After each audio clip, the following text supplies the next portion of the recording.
that a lot of things are real. Are they?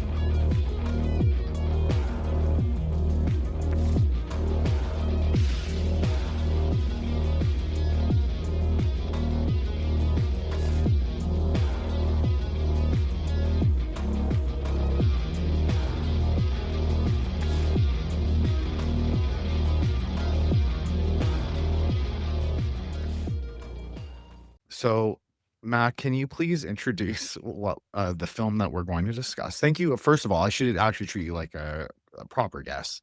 Thank you so much, Mac, for coming on. It's been a long time coming. You should have come on like a year ago. That's my bad. I'll own it. But I'm glad that you're on now, and I'm glad that we're going to discuss a movie that I think I can. Uh, I think. Well, we'll see. We'll see. We'll see how things arise. But I think I can go do a pretty good job of trying to dissect it metaphysically. And I'm glad that you'll be my co-host slash companion in doing so, because I think that I need the material basis to sort of like flesh it out for the normies. So thank you, Mac, and plug yourself, your socials, and your Spotify, and all the things that anything you want, and I'll make sure to put it in the show notes. Sure. Yeah. Thank you for the invitation. Also, I listened to the show, so it was lovely to be invited on to come and talk about something. And so I know your arena of things that you're an expert in. And so what I wanted to bring as a relative normie in this kind of circle is there's a movie called The Empty Man that was recommended to me by Oso Blanco quite a while ago. And it was it touches on some kind of Buddhist themes or imagery, and I thought that you would be a good person to kind of unpack it with. I also want to say that when we first connected on X, the Everything app, a couple years ago, I was afraid to follow you back because of this movie freaked me out so bad, and you're posting like I don't know, some kind of Buddhist, I don't know if deity is the right word, but it was a lot of things that became scary to me immediately after watching this movie. So it took me a while to be like, all right, yeah, this. That's totally okay. I have calmed down. For the record, I have calmed down with the tantric posting. I Mhm. tend to do it more sporadically and when I feel like I need to fight the timeline demons, which are not real people. It's just Mhm. ideas, right? It's just we're just using our words on the timeline. We're not fighting magical battles per se.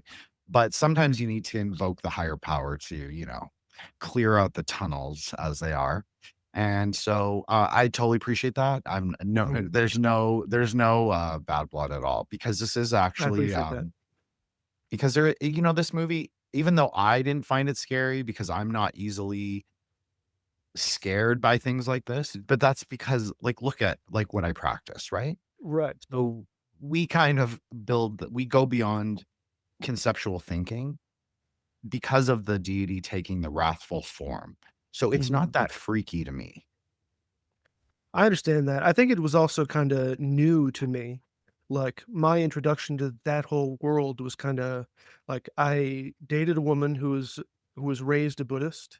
Um, and then there was this movie. And so other than just like, hippie yoga California weed guys, then that was really the only exposure I'd had to any sort of Buddhist idea or iconography or anything like that. So I think maybe it was so novel, and don't know if I've seen another movie that uses the same things to scare someone as this does. If that makes sense. No, it absolutely makes sense because this is combining. So this movie is not, even though the presentation, especially at the intro, is very Buddhist in appearance, it's actually marrying some ideas from contemporary magic. So Okay. I agree with you that I am a good person to be able to like sort of explicate this as the show has become a sort of anthropology of, or a history, maybe not an anthropology, but a history of modern or American magic in particular. And so I just will say this. Tibetans believe themselves to have formerly been demon worshippers. So there we have a Christ-like figure. He's not exactly like Christ, but in some ways you can say that. Not all Buddhists believe the same thing. I think I should probably start with that. So even in Tantra, even in Vajrayana, which is the Tibetan Buddhism, not everyone follows the same school, not everyone does the same practices, not everyone follows the same texts. So, but formally, the Tibet was a nation of quote unquote demon worshippers. So we have other ways that we understand this. It doesn't necessarily mean a demon in the world. It can also mean a demon in your mind. So like how close are we to the animals? How close are we to like that kind of what we would call asuric or demonic consciousness? Like how evil do we act in the world? So it can also be about yourself. I just want to say that that's a much more Buddhist way to think of it. But it Mhm. can also be the outer worship of like forms that are quote unquote demonic. So Understood. Tibetans would definitely see themselves as, or they would recognize, even though it says Bhutan, and we'll get Mhm. into why that's interesting later, but this is not, it didn't start out in any way foreign to me. I was like, okay, they came across a cave, a shrine of, many of the Tibetan masters, uh, realized or attained higher consciousness in caves, and they would find texts and they would do cave paintings with ochre and with other things. So this sets it up perfectly from a traditionalist sort of maybe angle a little bit, that they kind of discovered this old shrine, this old like demonic shrine. So this is how Tibetans would perceive themselves in their own history. But then, as I said, we have a Christ-like figure who comes, and what his primary job, which is very different perhaps, but maybe parallel to Jesus in some ways, is he comes to subjugate all the demonic spirits, gods, witches, sorcerers, all of that. So he subjugates them all. So then people begin to sort of practice Buddhism wholeheartedly rather than get stuck on the worldly gods, as we would call them. Hmm. So, yeah, the movie does start in Bhutan. You said that that is a little bit different. I know Bhutan is like a Buddhist country for the most part. I also know that I've seen a travel show on YouTube that he goes to this very penis-based temple. Um, so is that how different is Bhutan from Tibet in terms of, you know, ideologically, I guess? So Bhutanese Buddhism is basically the same. It is Vajrayana.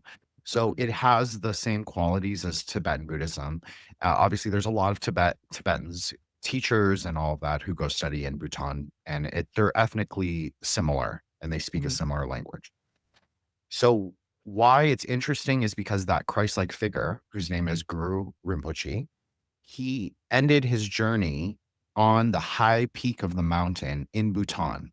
So the last god that he subjugated was actually a giant dragon of the sky. And so that he did that in Bhutan. So I thought that was interesting because they climb a mountain and they discover a cave. So as I said, you can discover, it's called termas. People will go into caves, hidden caves in the valleys of Tibet. Tibet has a lot of valleys. I know we're talking about Bhutan, but just more broadly, Central Asia. Mhm. So they would go and discover texts, practice texts, and shrines, and all of that. So this actually makes perfect sense in sort of the historical setup that he goes to Bhutan, subjugates the dragon of the stars and the planets, and brings everyone into Buddhism, basically, is the idea. But Mm. he's a scary god, the dragon god. He has two heads, thousands of eyes, or not two heads. He has two faces, excuse me, but he actually has nine heads. So he's a Mhm. very terrifying figure. and he is associated with meteorites and comets and fire and magic. So he's a very demonic looking and maybe acting god in the world. So Mhm. they fall Type into of guy this. you would have posted a picture of on Twitter 2 years ago. Oh, I still post him once in a while. Mhm. But yeah, definitely he's a favorite of mine, particularly Mhm. because he shows that the just because your outer appearance is terrifying, like his appearance is terrifying, he's actually a Buddha. If you understand like how Tantra works, he's considered not maybe a Buddha in the high way, but he's a Bodhisattva at least. He's committed himself to uh, like the Bodhisattva ideals of loving kindness and helping humanity rather than trying to eat them.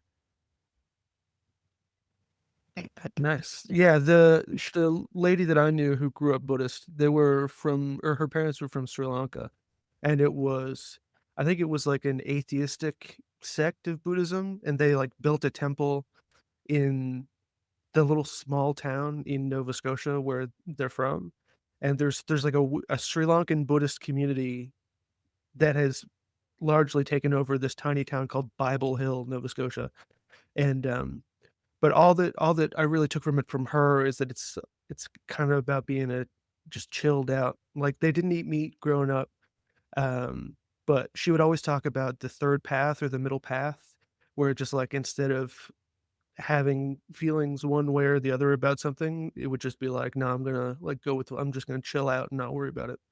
And that may have just been her application of one thing that she learned, from her parents growing up, but, that was, uh that was something that came up in the course of our relationship. Both was just like, "No, we're just gonna chill." I don't know how much difference there is from Sri Lanka to Tibet to Bhutan, but No difference really. It's all middle path. The Buddhism is very middle path religion. It's very even the dragon, like that he has two faces, one on his head, one on his tail. That's just to show that dualism's all bullshit. That is all meets in the middle, that we bring it into synthesis, that we don't get hung up on right hand or left hand path. We don't go transgressive or super progressive. We're pragmatic and reasonable. very frustrating for a guy like me who can be kind of black and white with stuff. The but yeah, Everyone is black and white. That's the thing, right, Mac. Everyone is black and white. The sort of binary thinking, and it's not about non-binary or any of like it has nothing to do with sexuality. We'll just say that. right, yeah, yeah, yeah, yeah, It's about how we understand things in the world. And so right. everybody has a hard time coming to the middle pillar. That's why we use the aggressive deities, the aggressive appearing deities, because it's to help you break those kind of preconceptual ways of thinking. Yeah, I guess a middle path is sort of aspirational. That does make sense. But when you're in the middle of an argument with your girlfriend, then it gets black and white pretty quick. So it's so interesting because, well, look, this is the thing. How much can we bring of the middle path into our daily life? Mhm, That is the challenge for every Buddhist, for every practitioner, for everybody. It's how much can we bring that sort of awareness and also, like, are we agents of our own will? Like, yeah, I get mad too. I yell. mhm, I have a horrible temper. I'm the first to say it, but it's like, is that really skillful? Is that really useful for my life? Is that generative? Is that constructive? Probably not usually. Sometimes it can be useful to say what you really feel once in a while to someone. I agree with that. mhm, So I think that the middle path is about not precluding that you will have moments of like maybe quote unquote righteous anger or discursive fire, but mhm. you will also like learn to temper it so you don't have to always go all the way there. Right. Yeah, that makes sense. Um, so yeah, for this movie, like you said, it's some sort of like, it seems like a white people's spiritual retreat to Bhutan. They're on like a hiking trip, and when they're on top of the mountain, this one guy falls in a cave and he finds um, sort of a skeleton. It's like a collection of bones that is kind of speaking to this guy. And they go down to inspect if he's injured or not, and they find him just kind of sitting cross-legged, staring at this, altar basically, for some sort of occult Buddhist deity. I don't know if any of the actual imagery of the altar was familiar to you or if it was Buddhist in design, but It does remind me, since you bring it up, it did remind me of what's a deity called Citipati, Adi Smashana Citipati. So it's two skeletons. It's a consort, so it's a man and a woman, but you can't necessarily tell because they're skeletons. But they're sort of a couple dancing, a skeleton couple that dance, and they're interlinked. So I'll send you an image actually after we're done sure, recording. please. Or during. I'll put one in the comments or the chat so Sure. you can see it. But so it does remind me of that, but then I also wrote down Book of Enoch 3, meaning that I think that they were drawing a little bit from the popularity of Book of Enoch and like the quote unquote Nephilim and that Mhm. kind of mythology, because the Chittapati is human size. Like they're not like the skeleton was very big in the shrine. It was like it was inhuman, where Mhm. Chittapati is supposed to represent sort of the practitioners on the carnal ground itself. The Mhm. carnal ground being it's also known as a cremation ground. I'm definitely not being any rumors. I'm sorry, Mac. But anyways, it's the cremation ground. So people used to, in the old times, not anymore, but the medieval times, people used to practice tantra and Buddhism both on the carnal ground itself. Now, I'm just going to say this. I'll never repeat this whole episode, but the carnal ground is also your own mind. So it doesn't have to be so literal. So I think Mhm. that this is actually a good message for the whole film. Don't take it Mhm. literally. They're just relaying conceptual ideas. And as we move through sort of the narrative, as Mac takes us through, just keep that in mind. It's all about your own mind. You don't have to believe anything I say, and you don't have to believe that the movie is real. And that's probably a better way to approach it. Right. Yeah, I had to really ground myself materially after watching this for a couple weeks. I don't wanna say that I'm like that all the time, but there was definitely some, like I had to it really freaked me out for whatever reason. I guess just because it was novel, it was new to me, but, that sorta and, paired with your tantric posting, I guess, maybe it really just, for whatever reason, really struck a fear center in my brain. But yeah, one of the hikers falls down the hole, and when they go down and try and rescue him, then he's sitting cross-legged looking at the altar, and he's just kind of mumbling to himself. It seems like he's kind of like receiving a message or something like that, but almost like catatonic at the altar. And then his friend goes down and he's like, "Are you okay? Are you hurt? We need to get you out of there." And he just kind of whispers, "Don't touch me. Don't touch me or you'll die." And then his friend kind of hesitates for a while, but then brings him up the hole that he fell down, and they find this sort of cabin, like a hunting cabin in the middle of the woods, for travelers to stop by in, and they hole up there because there's a storm coming, I think. And then also, I think that there's some sort of he has some sort of object with him, like when you blow on the top of a bottle, and so they do that, and it kind of summons kinda, like, sets things in motion for this, spirit or whatever is tailing them. Good memory, Mac, because I actually wrote down Kanglang. That's what it's called. It's a Oh, thigh okay. bone. It's a thigh bone trumpet. I know this is going to sound really wild. No, this is So, why I brought it to you. This is what I okay. want. This is exactly what I wanted. Okay. So it's a thigh bone trumpet. Mhm. So yes, it usually comes from a person, not a person that you murked. It comes Correct. from, as I said, the practitioners would gather on the cremation ground itself. So, Mhm. what is the ritual technology? Just think like a magician. I know you can do this, Mac. Just think like a magician. So, you need implements. Every magician needs their wand, if you want to call it that. But in this case, you want a thigh bone trumpet.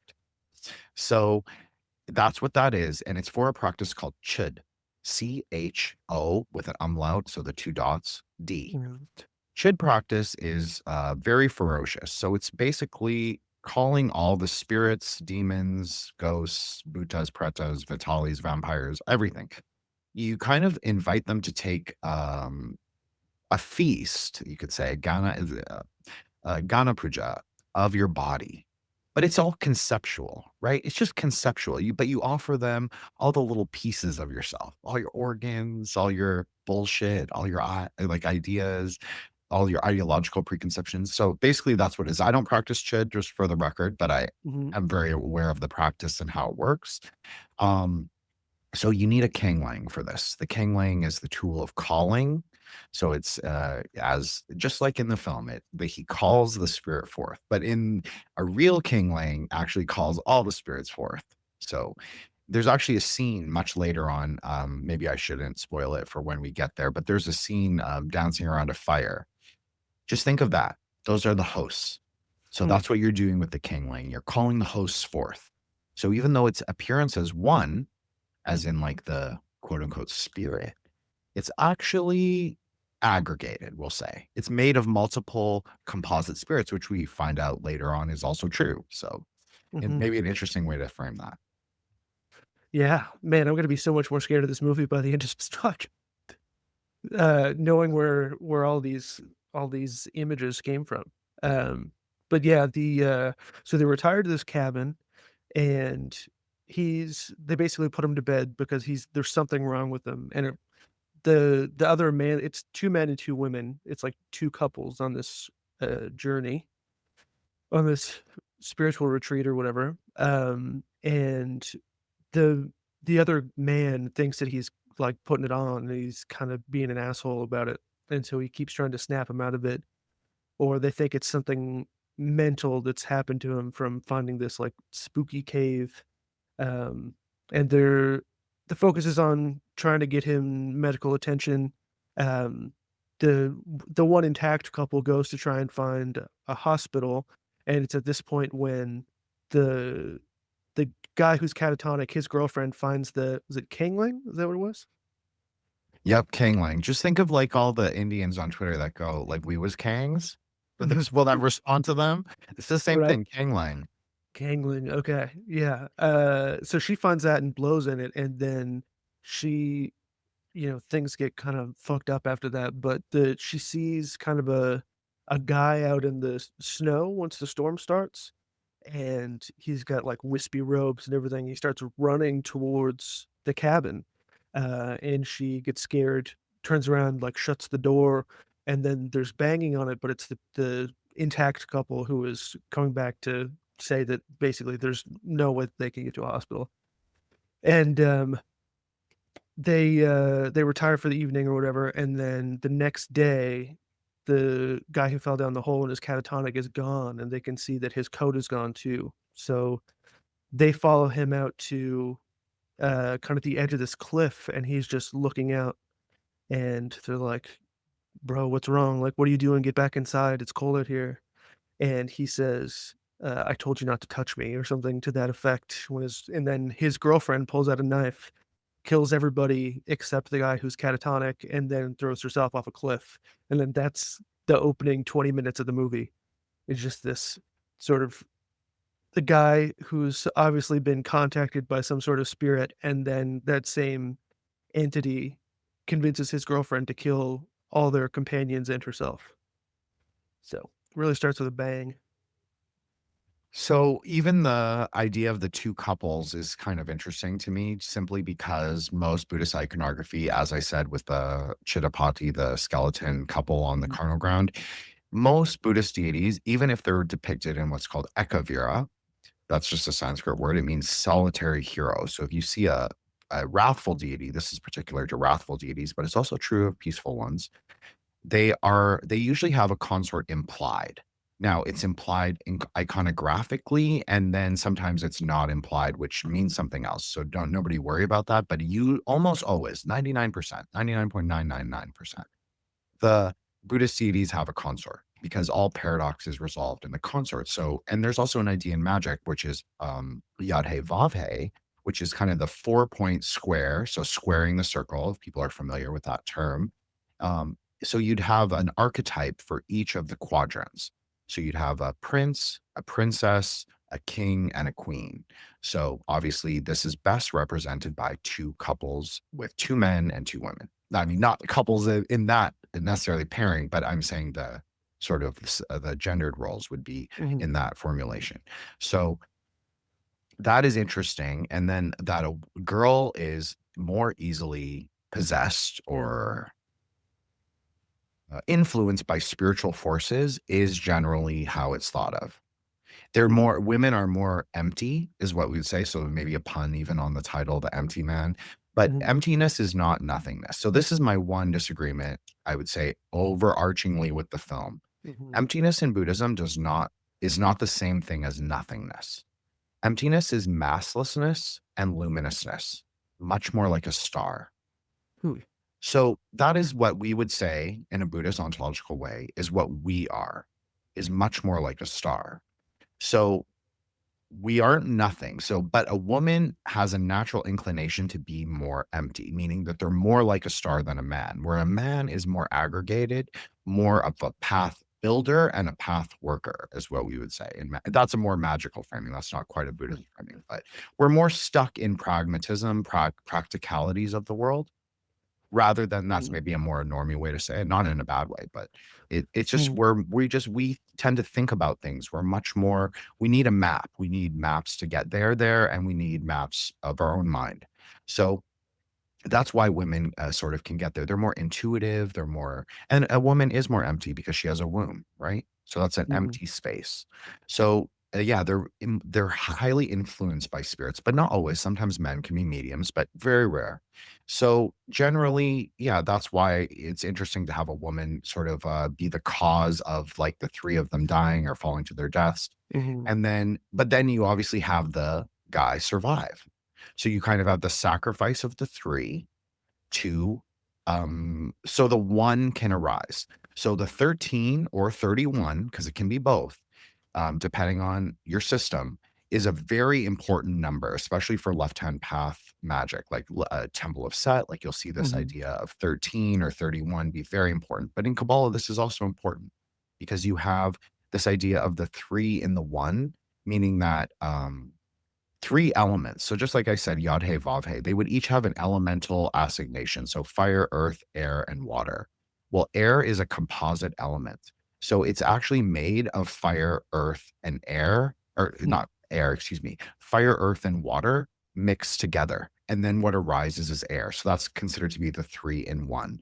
In Kabbalah, this can also mean infinite mercy or infinite loving kindness. So you can take it in a positivistic value. It doesn't have to be like a left-hand path transgressive idea. You can, but it also has like maybe a deeper meaning of like love and mercy and being like a generally trying to be a good person. So it can also mean that. I'm giving it can be both things.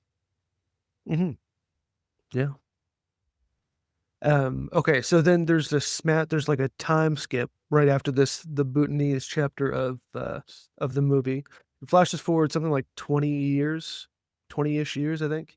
And you find the main character is like an ex-cop who he's lost his wife and his kid in some accident, although I think a lot of this is revealed over time.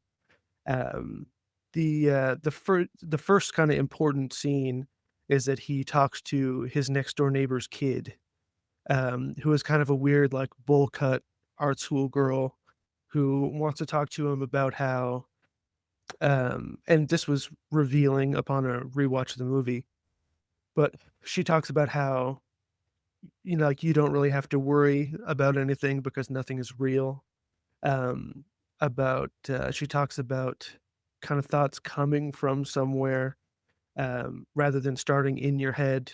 They start from elsewhere and they're beamed into you, and then you disseminate them, and just other sorts of kind of like aspects of the cult that you kind of get into in the rest of the movie, um, or about how there is no like delineation between the inside and the outside world, and that sort of thing, and then they're interrupted by her mom basically, um, to, yeah, like, stop, like, go to school or whatever the fuck. So did you have any thoughts about her kinda opening monologue to the main character? So there are elements that I recognize, obviously, that the outer phenomenon, meaning that the world of appearances is not real. And I also agree, Buddhism would also agree that maybe the world of the mind isn't real, but what is real? Like I'm asking more of as a like a question that people can ask themselves, like what is Mhm. real? Both of those things are relatively real. Like the material world is relatively real because I can click my pen like I'm doing, or I can, or we're doing this. This is something of the mind, like what we're doing, recording, speaking into a mic, like this is something much more mental than it is physical because it exists obviously on the internet and digital. So, all things are relatively real. In Buddhism, we say there's only one primordial truth. Now, do I agree with the things beamed in your head? No, because I don't agree that the spiritual forces exist exclusively outside of us. So Sure. I think things are much more of our own minds than they are of Interesting. a spiritual nature. This is a Mm, much more Buddhist way to think. interesting, because that's definitely a belief on like the woo-woo sort of parapolitical side of the internet is just like talking about the brain as an antenna. Like I know there's that I think it's a Dave McGowan thing about like, when you're just driving on the highway and you kind of zone out and then you're home, then somebody got you home, even if it wasn't you, like you were susceptible to outside influence for this period.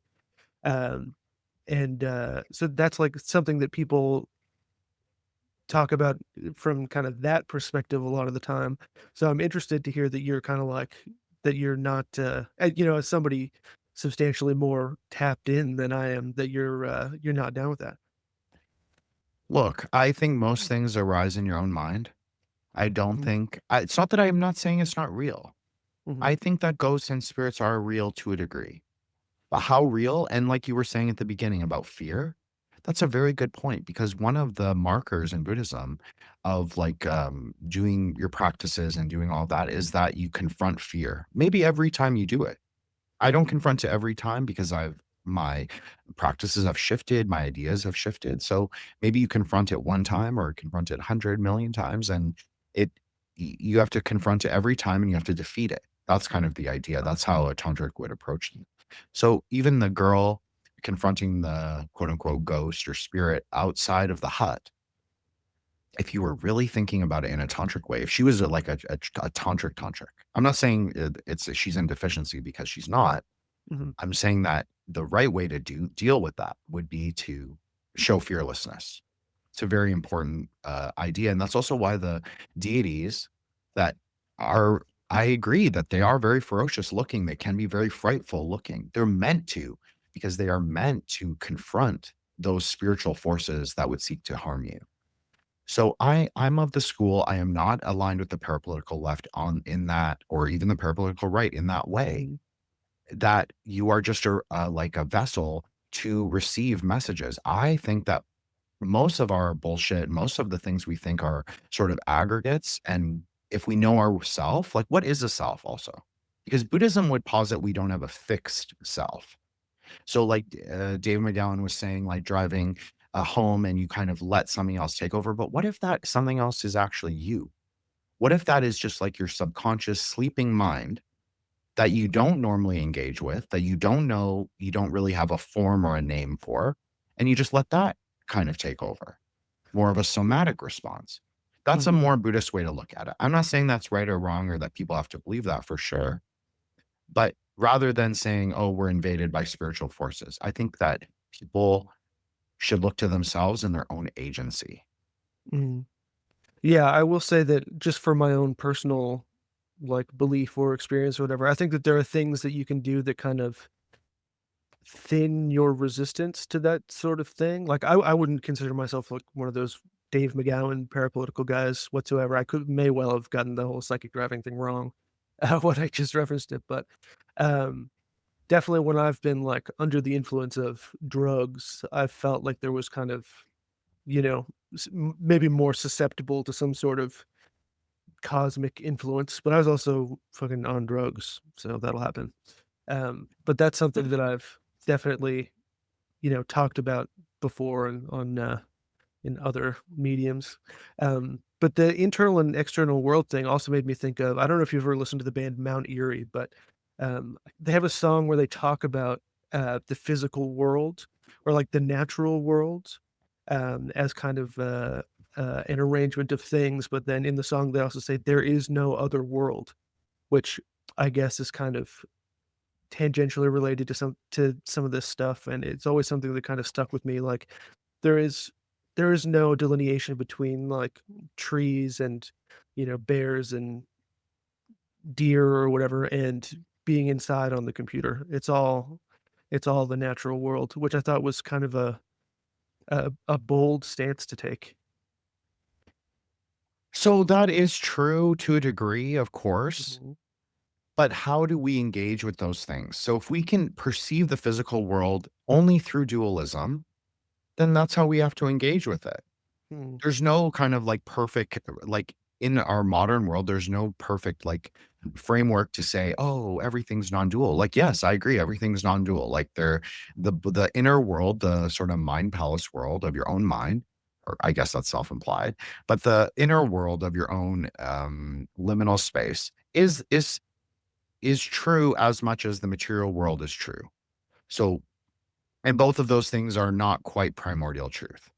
So, yeah, of course, like all sentient beings are fundamentally, quote unquote, the same, but you're not going to engage with a bear the same way you engage with like a child, right? Mhm. Because of the obvious, it would just not be fruitful. So I think that you you take things I think take things in the sense that things are real. But yeah, we can think of things, maybe reality is just a lot more malleable. I think this is Mm. maybe a better framework than I posited before. Reality is a lot more malleable and a lot more influenced by our own minds, which obviously goes along with what the film sort of concludes with, is that we have quote unquote psychic powers Mm. if we know how to cultivate and utilize them rather than, like I'm not saying like let's join the cult and then create a tulpa, but I'm saying Mhm. that maybe the way that we understand things in the world have to do a lot more with us. Just like I was saying with the woman confronting the ghost. Now, if she was me, I would have just stood there and confronted the ghost personally because I'm not scared of those outer phenomena things. Mhm. But that's me, right? I can't expect anyone else to do the same thing. You're But doing the Mark Wahlberg 9/11 thing, like it wouldn't have gone down like that if I was Vivic. and that doesn't even mean that it wouldn't affect me. That's Right. the other thing. Just because I'm saying like, yes, fearlessness is a way to confront these spiritual forces, yes. But so that is also why we practice tantra and have like the implements like a Kanglang, but not obviously a Kanglang, but other Mm. things. So we can sort of deal with these semi-external forces. So we can subjugate them, exercise them, or deal with them in other ways. But of course, that begins in your own mind. If you have an immediate fear reaction, how are you going to know what to do? How are you going to know what hand signal to do? How are you going to know what practice to use? How are you going to bring yourself to that place of like mental power that you can overcome this spiritual force? So that's why you have to deal with everything in your mind, number one. So I'll just say that. But I agree Mhm. that, they're all phenomena to a degree is relatively real. And just let people percolate on that rather than don't get fixated because the fixation on the dualism, like the girl with the bowl cut, saying Mhm. nothing is really real, like reality isn't really real. Like, yeah, that's true, but it's not really also true. It's kind of one of those things that's both. Yeah, absolutely. And when he goes to during the course of his investigation, then we'll get into that little bit later, but some of the actual tenets of the cult are pretty drastic in that direction. Um so yeah, what happens is basically this the neighbor's daughter disappears and there's a message written in blood saying the empty man made me do it.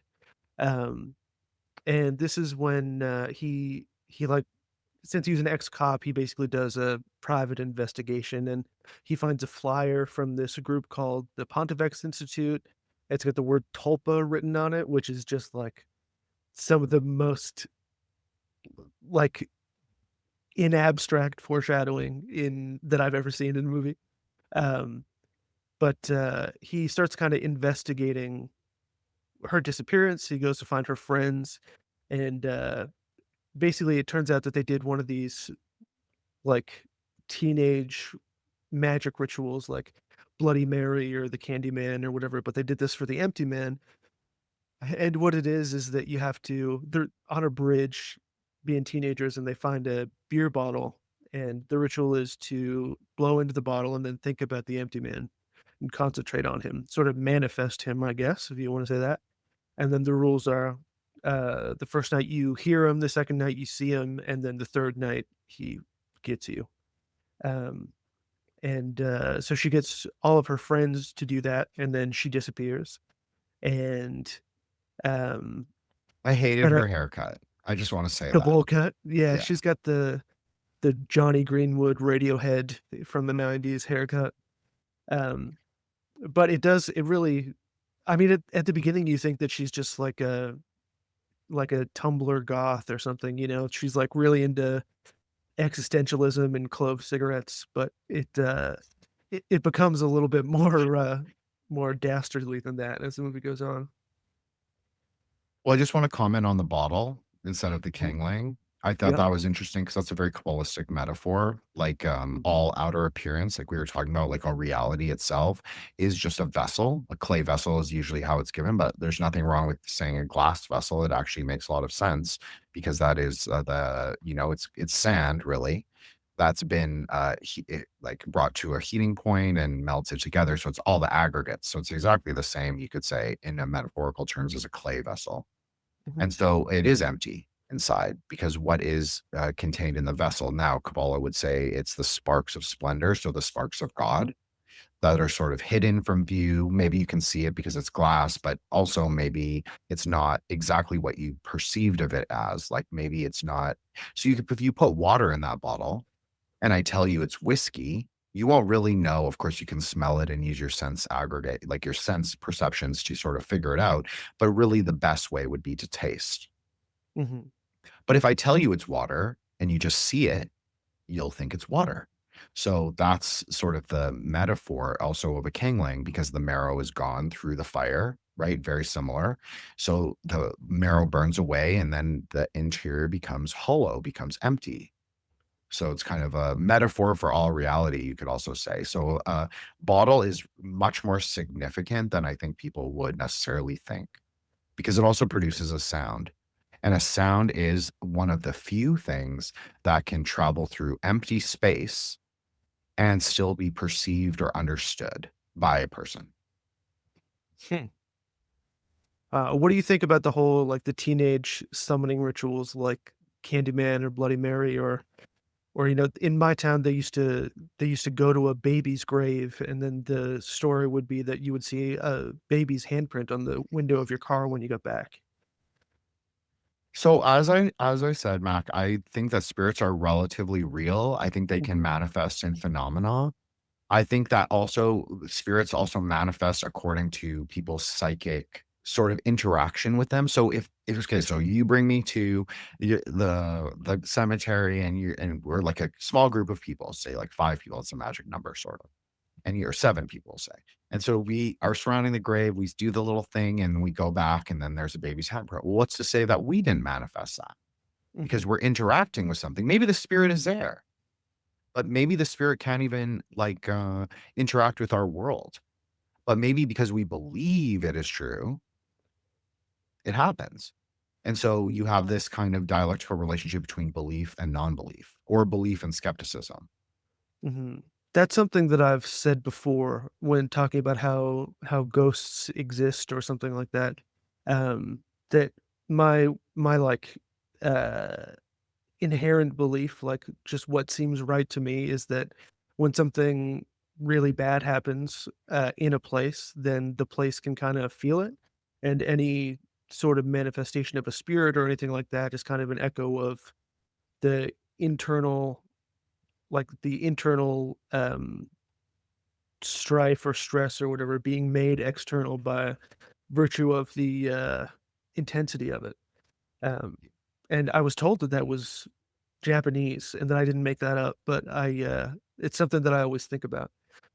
There's this really good short film that's on YouTube. It's called My House Walkthrough, and it just kind of shows a spirit or something walking the halls and reciting this monologue to itself, and it's really uniquely creepy. and it just the idea of some sort of like consciousness stuck in a place forever is also scary to me. So, okay, so I'll address your first point first and then the consciousness thing second. Sure. So I agree with the statement, like your whole statement about the appearance of quote unquote spiritual phenomena. That's much more I think that's how a Buddhist would approach it. It's not really real. It's about how your mind is. If your mind's in turmoil, the spirit is going to manifest in turmoil. If your mind is more clarified, is more clear, you could say, then it's going to manifest. Maybe you'll see like a cherubim or an angel or it's like, I don't know, Cupid or some shit. Okay. So that's true. But then also about consciousness existing in place. So a Buddhist would say that nothing is eternal. Nothing lasts forever. Even if you want to say like lowercase g gods on like pagan gods, okay? Mhm. They're although people believe that they are immortal or that they are forever and ever and ever and they exist through like millions of years, no, a Buddhist would say that everything has an end, a kind of we all exist in the ocean of samsara. So your consciousness can never be stuck in a place. You can leave a resonance, an echo, a Mhm. piece of your thoughts, a piece of your psychic power or psychic potential, a piece of your thought form. Might be an interesting way to think of it. In place, sure. But you will eventually, if you believe in rebirth, like how a Buddhist would believe in rebirth, then you eventually have to come back and sort of rectify that shard of consciousness that you left. Whether you do it in that place or not, you have to kind of whether it's like sitting down and doing like like doing like mantra practice. You eventually have to reconcile sort of that piece that you left all those thousands of years ago in some mountain. So Right. absolutely. It's all about consciousness. And that's I think the better takeaway from the film. It's like what fills your consciousness? Just talk about like what is hollow or empty. Empty is a better word. Mm. What fills your consciousness? Is it like scary carnal ground ideas, ideas of like horror, ideas of spiritual evil, battle between like the battle of the heavens and hell? Is that what it is? Or is it more about what is the nature of reality? What is the nature of the self? What is the nature of how we should relate to each other and treat each other and speak to each other and be in the world? I'm not talking about leftoid shit at all. I'm saying just Mhm. as a greater idea. I think that's more important. Ontology trumps everything, in my opinion. So that's what we should be looking at rather than these kind of cosmological or ideological sort of formations. Obviously, this is much more meta than probably people are comfortable with, but I think that's what Buddhism is really saying. So I think that's approach the film like that, and then it won't be scary because you don't want it to be scary. And I don't personally watch horror films, Mac. Oh, Not really? because I'm not because I'm particularly scared, but because I don't like to fill my imaginary, which is already very ferocious. Mhm. I don't like to extraneously fill it with like these appearances of demons or spirits or ghosts. That's just me. I'm not putting it down. I'm fine to watch a horror movie. It's just Mhm. that I don't regularly do it. Yeah, I watch a lot of them, but I think it's because I find them exciting. Not because I'm necessarily scared, although this one stuck with me for a little while. And when I can find one that's like that, then I do appreciate it. If I watch a movie, then what happens in my head when I'm watching it pales in comparison to whatever I think about it after the fact. So like the movies that I enjoy the most are the ones that have left me like continuing in my head um, interpretations or reactions to it. And I think that this one is one of the ones where I really kept thinking about it. Another also recommendation was The Black Coat's Daughter, which is a often dismissed as like a kind of a scream queen genre film, but it's one of my favorite movies of all time. It's a very, very sad horror movie. Um, anyway, that could be another episode maybe someday. I'll make you watch a second I'd horror love movie. that. You're welcome to come on. Well, we'll do it. I'll do it. Oh, hell Um, yeah. this is the thing, Mac, is that when we do the sadhana, when we do our practice, like a tantric, I'm not talking about like your former girlfriend, who is Mhm. like more of a Theravadan, that's what we call that, Theravadan Buddhism. We actually imagine all those carnal ground. Like I'm saying, like, I'm not scared, and people are gonna be like, oh, Jin's just, LARPing or whatever. But the Mhm. reality is we actually do the inner visualization of all these things, monsters, demons, ghosts, all of that. You have to confront those things in your own mind because that's where they really exist. So yeah, they might be demons, quote unquote, in the outer world too. But like during the quote unquote religious practices, yeah, we visualize them. So you have to overcome them. So that's why I'm saying that. It's not that horror movies inherently bother me. It's just that I'm already there. Right. Yeah. Right. Okay, so basically next what happens in the movie is he keeps looking for this girl, but then all of the friends that she did this weird, like, Bloody Mary ritual with, they all hang themselves under a bridge, um, and he discovers them hanging there, and then the one friend that he interrogates as to her whereabouts, there's a pretty graphic scene of her, like, in the steam room at a spa or something like that, and then the cloaked figure that you saw at the beginning in Bhutan that kinda chases the lady back into the house, that, uh, that entity appears and attacks this woman in the shower, but then it flashes to, quote, unquote, "real life," and she's stabbing herself in the face with a pair of scissors, and she ends up dead as well, and I think that they write in blood on the tile floor that like, I don't know, the empty man was here or something like that. Um, and so, police investigation has started. Her death is ruled a suicide. But obviously the main character, ex-cop, um, the next portion of the movie is him investigating this cult or this organization, the Pontifex Institute. So I'm glad that you brought up the sequence in the spa shower. Mhm. I wrote down that I found it really interesting because of a relationality or similarity to a Taiwanese film, which posits a cult, a Buddhist cult this time, of a kind of void goddess. So like a Tara kind of figure, but she doesn't have a face. Her face is actually like a hole. If you when it's the sorry, spoiler alert. So it's revealed at the end of the film that the goddess that they worship has like a black hole, you could say, for a face. And so she sucks in like all the souls, and if you believe in souls, and like all the, demons and ghosts and all that, or takes the offerings anyway. So this is an idea, is that like if she's selfless or like lacking self, that yeah, that's the first thing you would like attack, right? Is the face, or because that's mostly how people recognize themselves in a mirror.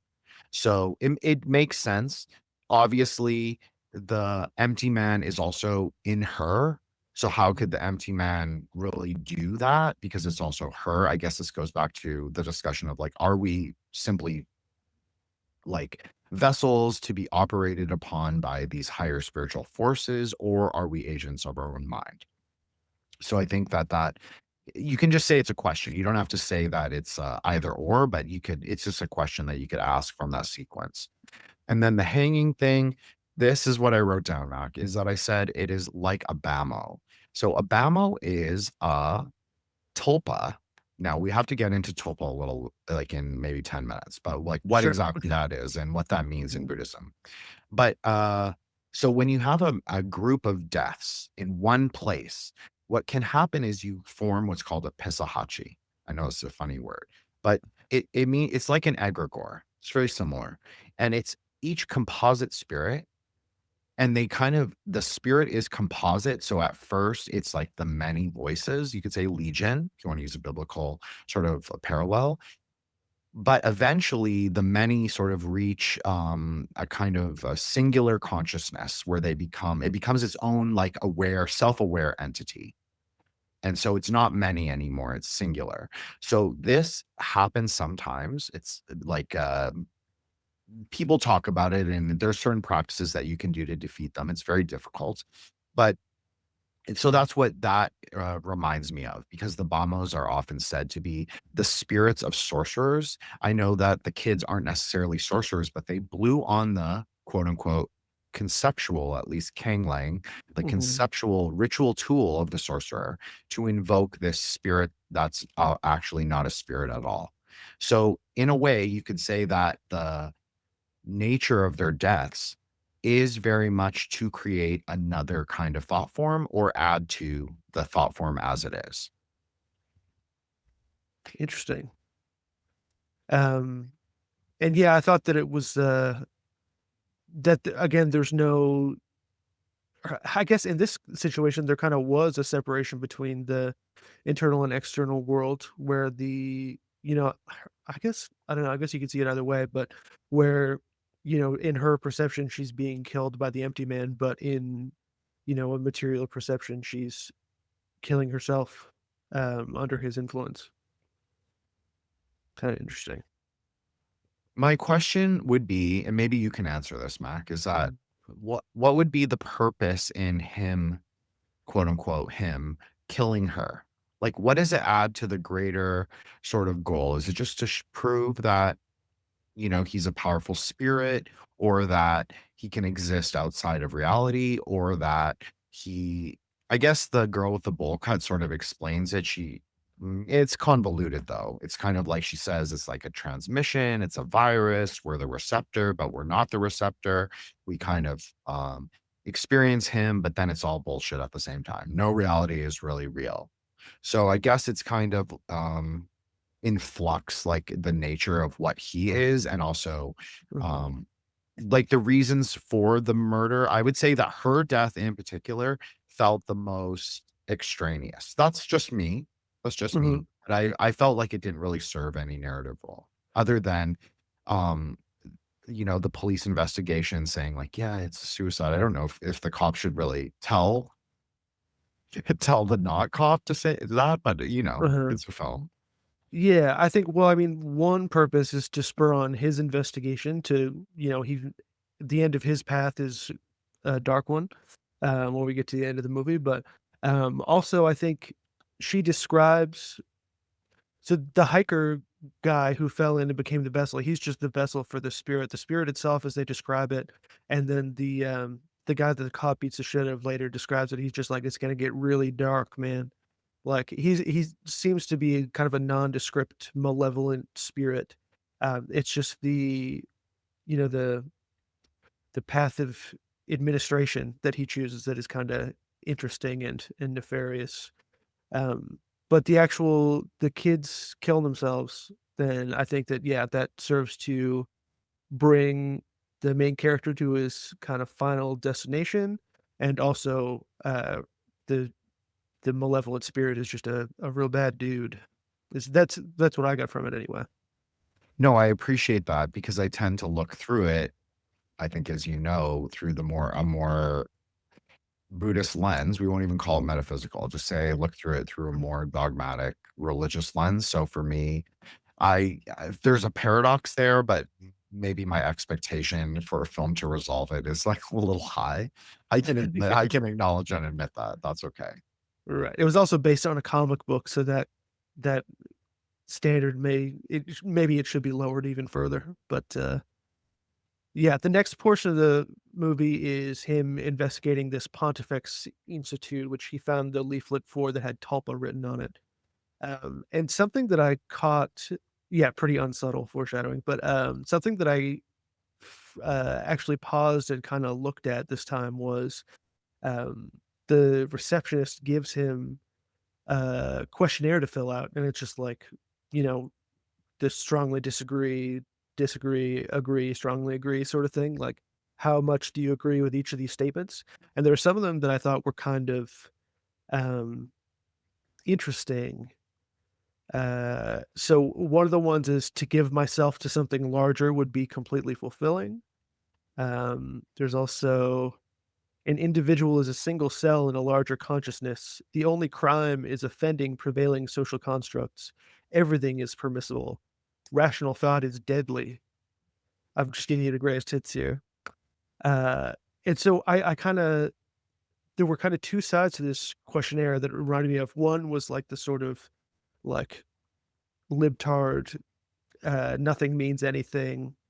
and I can do whatever I want. And the other is kind of like the Richard Hanania rationalist stuff. So there are a couple here coming up. So the scientific method is a tool of oppression.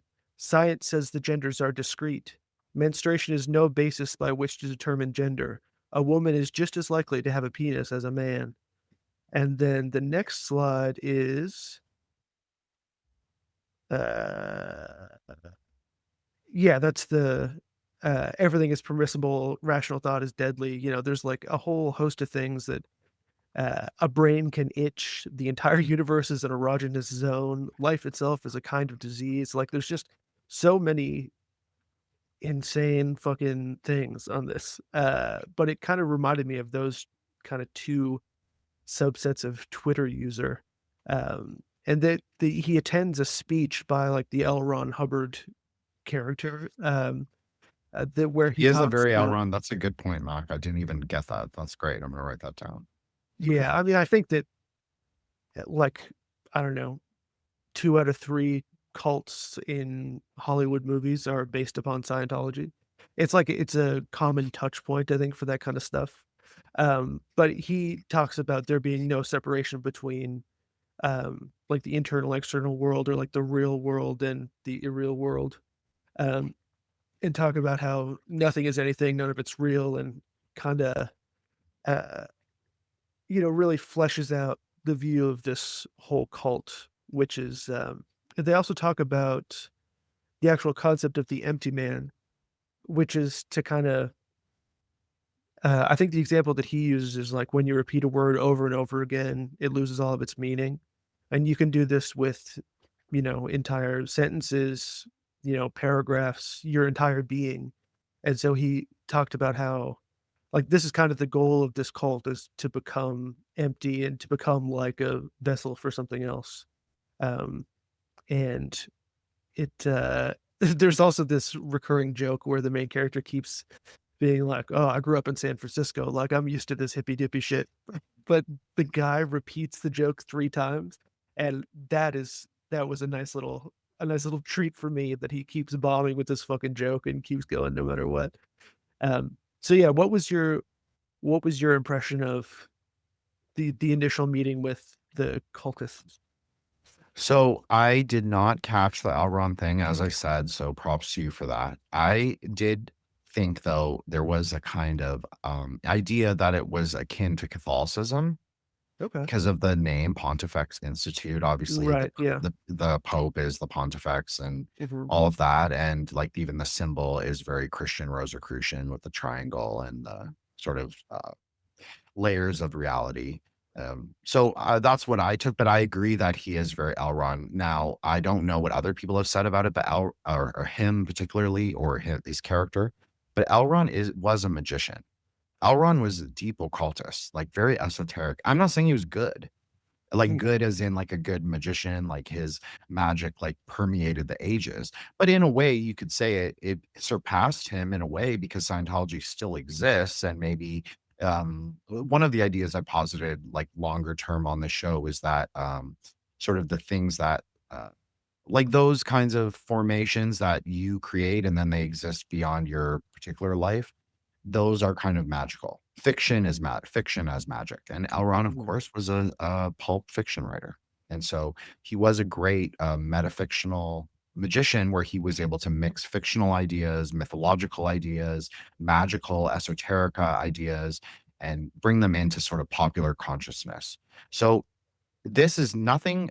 So there are certain things that that is said in the cult that are can be understood in a Buddhist way, but I wouldn't say anything is particularly Buddhist, but this is also sort of a feature of Elrond.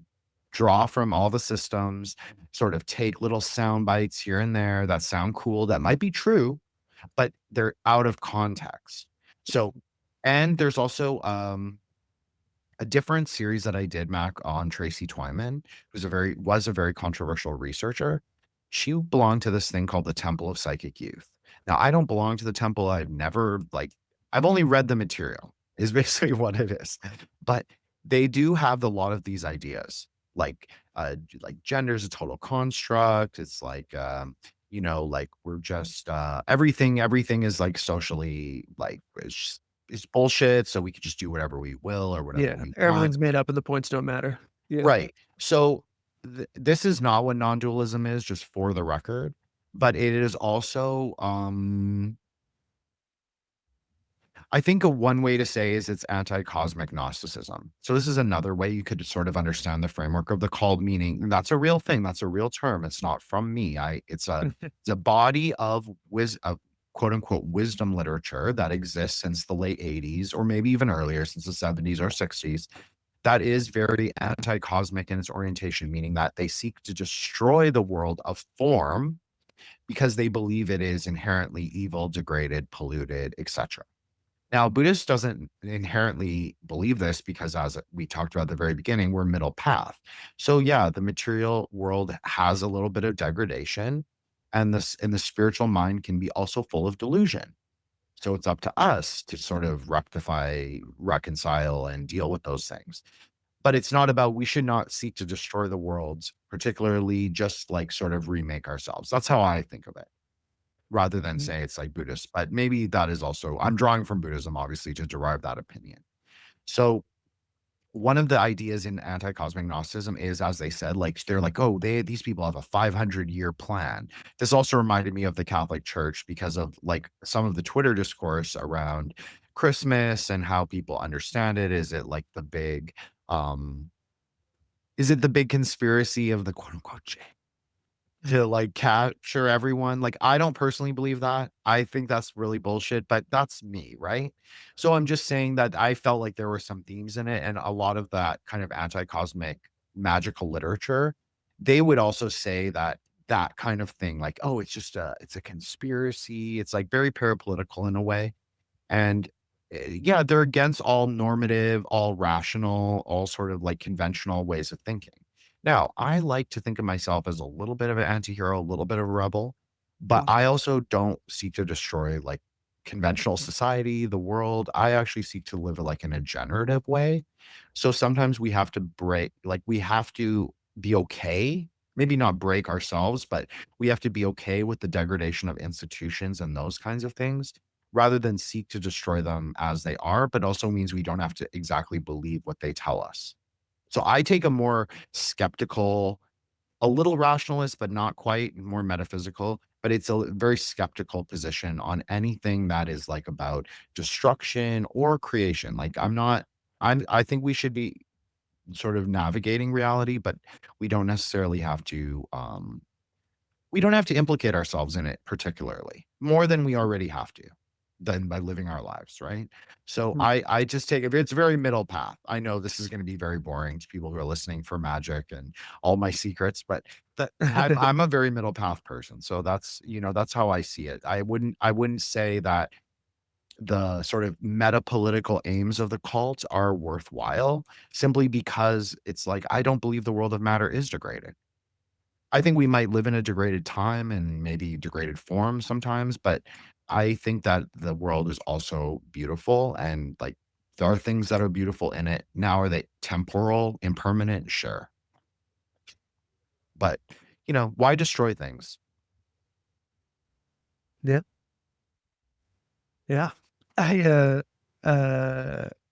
yeah, I can't wait to listen to this back. What? I'm sorry, Mac. I didn't. No, it's no, please go off. But it's just like, it reminds me of a lot of the work that we've done on those Twyman episodes, and talking about just like her sort of interaction with reality. And if you really believe that like everything is non-binary, meaning it's not the same as not being fixed, right? Because there is, like, Paracelsus even posited that the lowest alchemical base that you can ever distill is man and woman. So I personally take that to be true. So that doesn't mean it's the only formation in the world. It just means that it is the normative alchemical formation in the world, right?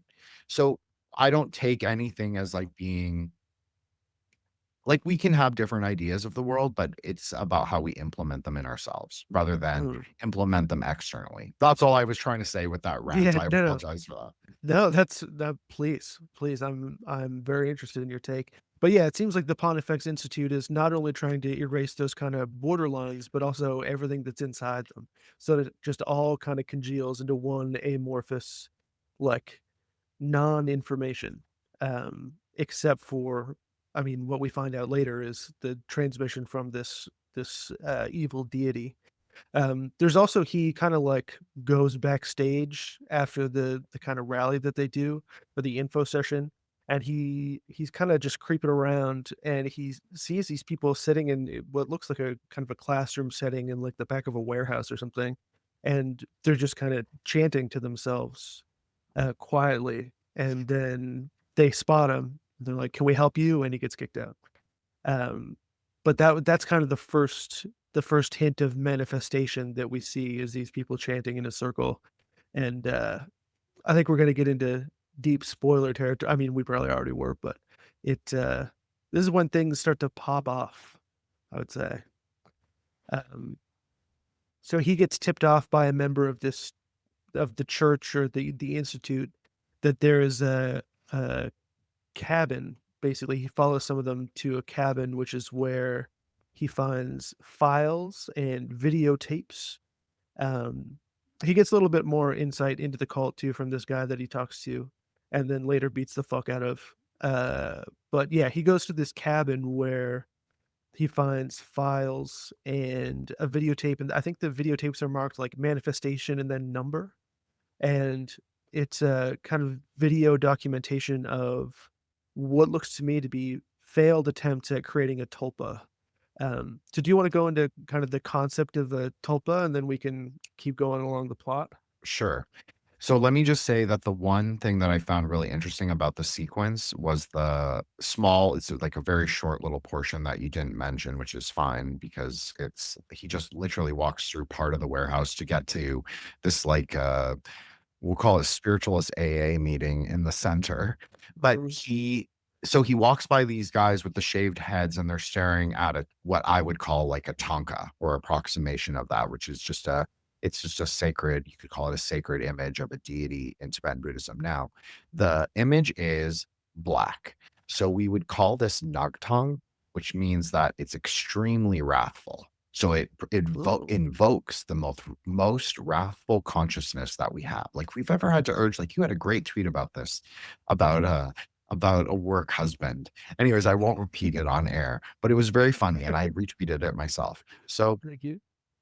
the idea is it invokes the most wrathful impulses that we've ever had. So those kind of things, like whether that's true or not, whether it's just a joke tweet that you made, okay, that's fine. But we've all had the inclination to we've even just imagining violence just because Right. we're angry or whatever reason. Like that's very normal, right? We're not going to say that it's like some crazy thing. That's Mhm. normal. So that's what the Nagtang Tanka is. It's to invoke those extremely wrathful feelings, emotions, perceptions, so we can defeat them. Now, there's nothing on the Tanka. So going again to the idea of emptiness. So there is a conflation in the film of voidness and emptiness, or Mhm. vacuity, meaning like a vacuum in space, like a black hole, or emptiness. Those are actually different things, as I said. So that's an important thing to remember. But then you can also say that the tanka is used to project their own mental image. So depending on how they're visualizing, like the deity is it how they visualize it might be more important than how it actually looks. Or how it looks is determined by their perception of what they're seeing on the black image. So let me just say that. So that's interesting. So that goes along with your question about what a tulpa is. So a tulpa is Mhm. really a theosophical construct. It's not really a Buddhist construct. Like, yes, there are parallels. There are things in the world, like I said, like a pisahachi or a bamo that we would use like Sanskrit or Tibetan words to describe that are like a tulpa. But, and obviously in modern magic, they would use words like servitor or elemental or Jin, not my name, but other things like that. So there are ideas that of the idea of the thing, but a tulpa in and of itself is not essentially Buddhist. But it is a Mhm. thought form. So that's a good way to think of it. And a thought form can be understood as a good translation of like these other Buddhist concepts. So it really is like it's like you make it with your will, You make it in the construction of a deity, you put it into a form. It has a name. Now, is that a name that you've given it or a name that it has itself? So this would distinguish what a servitor is versus what a tulpa is, or a thought form. So servitor has a name given to it, whereas a tulpa would have its own self-arising name. Maybe. So we're just saying in the context of the film, this is a little scarier, a ground we're treading, but Mhm. so you could say that. So it's definitely, but it's a construct. It's a psychic construct that takes a certain form, is able to interact in a certain way. Now, they are saying that the minds are what carries the aether wave, you could even say, is what carries the sort of thought form around. So not just the people sitting there imagining the deity, which arises as the tulpa, quote unquote, but it's also like people, as the girl with the bowl cut said, people who come into perception. So all you have to do is know that there is some kind of weird, creepy spirit, just like with the blowing the bottle. Just Mhm. experiencing it one time, you start to carry that idea around with you, that fear around with you. So that also is part of what a tulpa is. It increases in its potentiality by belief. I would use egregore. I think it's more of an egregore myself rather than a tulpa, but that's maybe a semantic distinguishment. So two sides here. First is with the black poster, um, that they kind of stare in and kind of like meditate. Maybe is they concentrate on it anyway. It seems to me like they're projecting their own thoughts onto this void in order to destroy them. It's sort of like a self-destructive ritual, but destroying like your own like concept of yourself. Because that's what they're trying to achieve in this meditation is to I don't think they outright say it, but it's to become not the empty man, but an empty man where there's just, the lights are on, but nobody's home. That's kind of their ideal. Um, and then I also wanted to say that my first exposure to the term tulpa was in some like NPR type podcast, or maybe it was Reply All. I don't remember. It was something along those lines, like a very liberal sort of thing. But there was this like group of people that met on the internet that they all had schizophrenia that they couldn't diagnose because it wasn't having a negative impact on their lives at all. It was just like an imaginary friend that had appeared out of nowhere. Um, and or like that, or like when a couple years ago on TikTok when people said that they had alters and that sort of thing, or I think they called it shifting, where they would hallucinate that they were a character in like Kingdom Hearts or something like that. And so my exposure to all these ideas were all like mentally ill, non-binary folks. Um, and so, but I think like there's, I think David Lynch does some stuff with tulpas in the Twin Peaks Return. It's become sort of like a concept in vogue a little bit. Um, but yeah, what I've never heard egregore either. I've heard the word, but I'm not I'm not intimately familiar with the concept or how it differs from a tulpa, which I guess is just a manifestation of some sort of being that comes from your mind. You manifest Psychic it through thought. construct. Yeah. That's a good way to say psychic. You said it really well, Mac. That's yes, they are mentally ill, they them's okay. Yeah. That's true. But they're describing a psychic construct, which is really what a tulpa is. Mhm. So I think that that's the right inclination. With the difference between an egregore is that egregore is composed of mass consciousness. So people believe it. So you'll see a lot of like schizoteric people on Twitter will say like, "Oh, Jesus is a egregore of like the Christians who believe in him." Yeah, you could say that that's partially true. Like, of course, things like if we say reality is malleable, then obviously the way that people understand and perceive things is going to change how they appear in the world. So, but that people don't have to think of that metaphysically. People can think of that very practically. Like if people believe that Christianity, just to use a Twitter example again, is like a right wing, like extreme trad, like we all have to like go back and be Puritans and wear bonnets. Mhm. If everyone believes that, Isn't that what Christianity at least partly is? I've talked to my girlfriend about this before in that, like, have you ever heard somebody talk about like a mixed reality relationship or something where like you don't believe in like the COVID vaccine or like whatever? That was a big one that I ran into, was that somebody thinks that there's this global pandemic and everybody's going to fucking die. And somebody thinks it's all a hoax. But I think that to this egregore thing, I think that when a bunch of people believe the same thing, it's not a separate, like, they actually create that separate reality. It's not just a matter of perception. It exists. Which I guess is kind of like the egregore. It also reminds me of that fucking Down syndrome PSA where it's like, you don't think that I can have a margarita, so you don't serve me a margarita, so I don't have a margarita. The same concept. So Yes. yeah. Yeah. Mass consensus reality is what a chaos magician would call it, or KO would call Yes. it. Yeah, consensus reality. Obviously, everyone who listens to this show should go listen to all the episodes I've done on chaos magic, or just read Peter Carroll, Liber Chaos for yourself, or Liber Cyber, or any of his other books.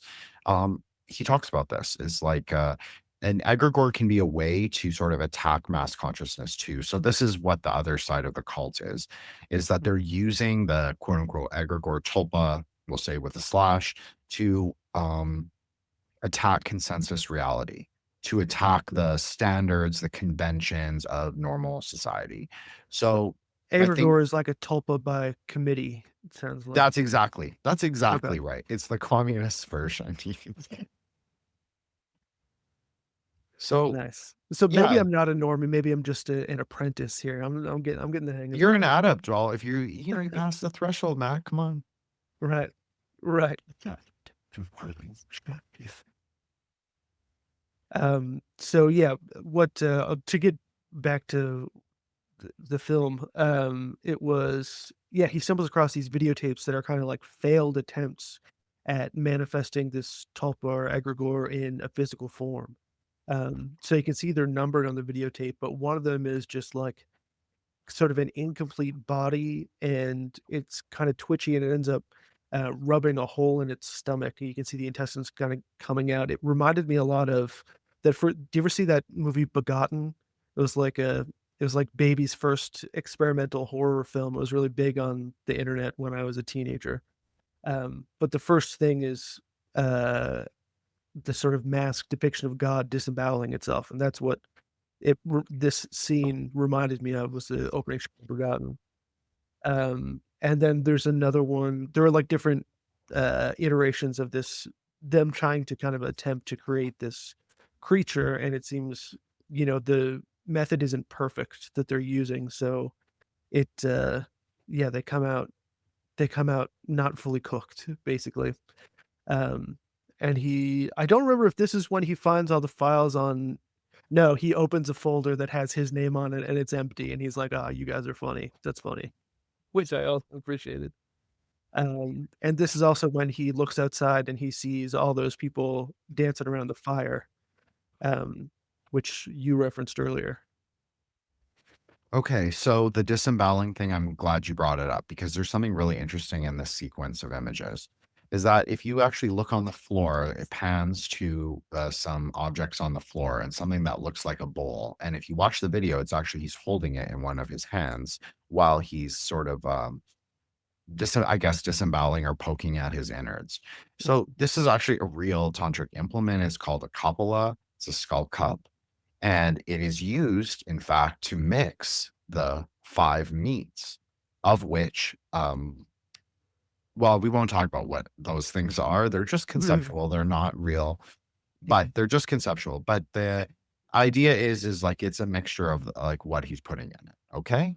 So the other thing is like if you understand how Buddhist sort of meditational practices work, like you were talking about with the group, the consensus, tulpa, the idea of emptiness is found in that sort of solar plexus region. So it is interesting that he sort of picks at that area in particular.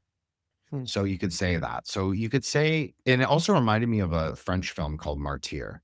So this is a very, very violent film. I don't really recommend it because it's very scary and it's very fucked up and it will fuck with it fucked with my mind at least. So I don't know, maybe other people are more resilient. But they record girls being tortured in specific ways so they can sort of provoke or antagonize or not antagonize, provoke's a good word. Spiritual experiences, higher like a prophetic, specifically kind of like Joan of Arc. That's kind of the whole thing Is within this the title. Martyrs to a Layman? It's that Yes, movie? martyrs Yeah. for Yeah. the Angloids.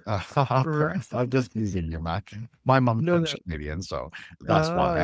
I have to say it a little properly. Franglais, Yeah. right? I'm from So Nova Scotia, so it's Martyrs. That's how you see, say that's it. perfect for me. That's fine.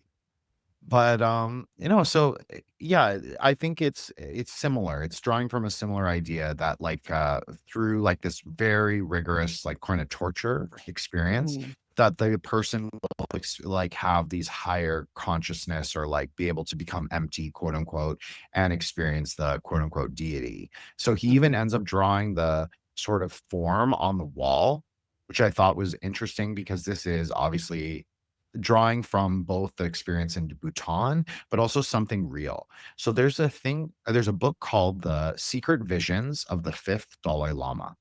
So there's a secret cave at the Potala Palace where the Dalai Lamas used to meditate.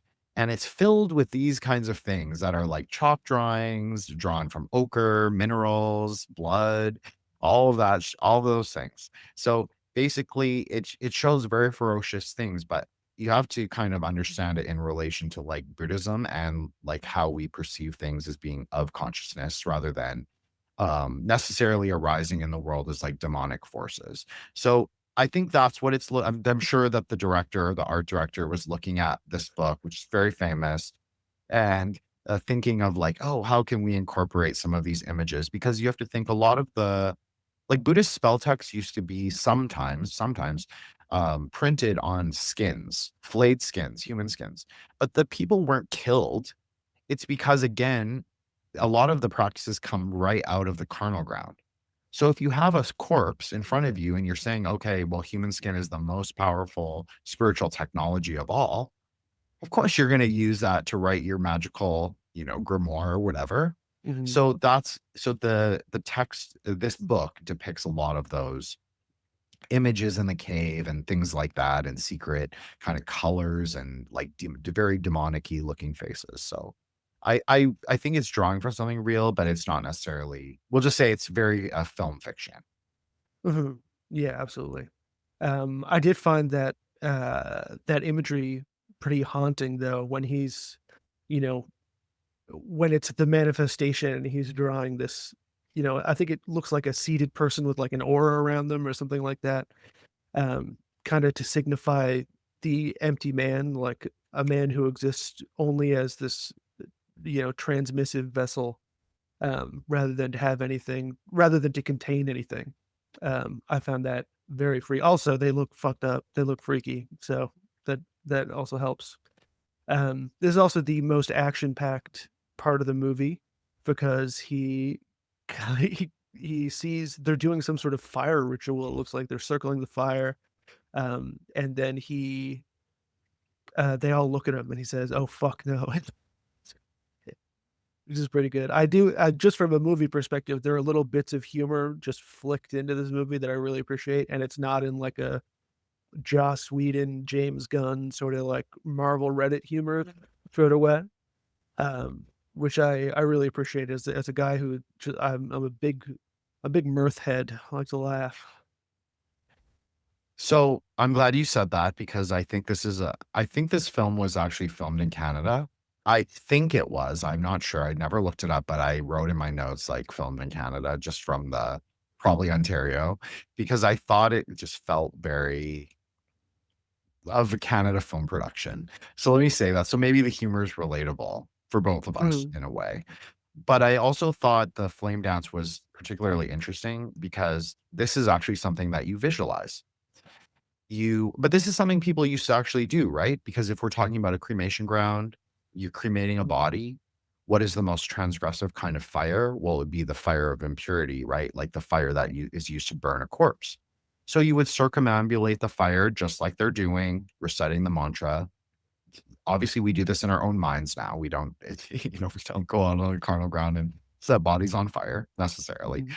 But yeah, so then the fire sort of explodes in the sky, like it rises up, it Mhm. forms like a lick, like a crest of a wave. This I thought was really interesting because this is actually how you properly visualize it, forming a lick, a crest. And you could also say it's the sky dancer. So some of those ferocious images you reference at the beginning being a little scared of, there's a class of deities called sky witches or sky dancers. So they arise from the fire and they kind of take shape as that kind of formation in the lick of the flame, you could say. So that to me immediately stood out right away because I was like, okay, somebody obviously has been reading about like those sky witch practices because that's not exactly, but it's very close to how it would be visualized. And also the idea of the many. So the idea of the hosts again, the hosts you could say of God, or you could just say the hosts on the carnal ground, all the vampires, ghosts, demons, whatever, they all circumambulate with you. Sort of going back to the idea of Chud practice and the Kanglang, calling them forth. But Mhm. in this case, you actually want to clear them. You want them all to disappear because they are just ideas of your own mind. All your sins, all your bullshit, all your whatever, all those things. So that's all what they are. So this is obviously a more conceptual way, but I think that is what they're talking about. They're showing the hosts circumambulating exactly what we would do, um, showing how the flame kind of changes, and then they show the sky kind of spinning and the stars kind of coming out of focus. This is also something that is described in certain kinds of sadhanas and certain kinds of practices. Now, is it real? Mm, can be, but it's also of your own mind. So you can also say it's just like him going through this conscious process of like experiencing reality for this more, we'll say that reality is just more weird than we personally believe of it, than we probably conceptualize, especially in the West. Ethnic Buddhist, like a cultural Buddhist, is much more comfortable with this kind of like mixture of like weird reality where it's like real and it's not real. And it's like, that's Mhm. okay. But, like, people who come from, like, a more Cartesian sort of, like, episteme of way of thinking of the world, they're obviously gonna say, like, "Oh, he's taking him into, like, a spiritual experience, and he's seeing spirits," but I say that the movie and I am saying that most experiences are in consciousness. Mhm.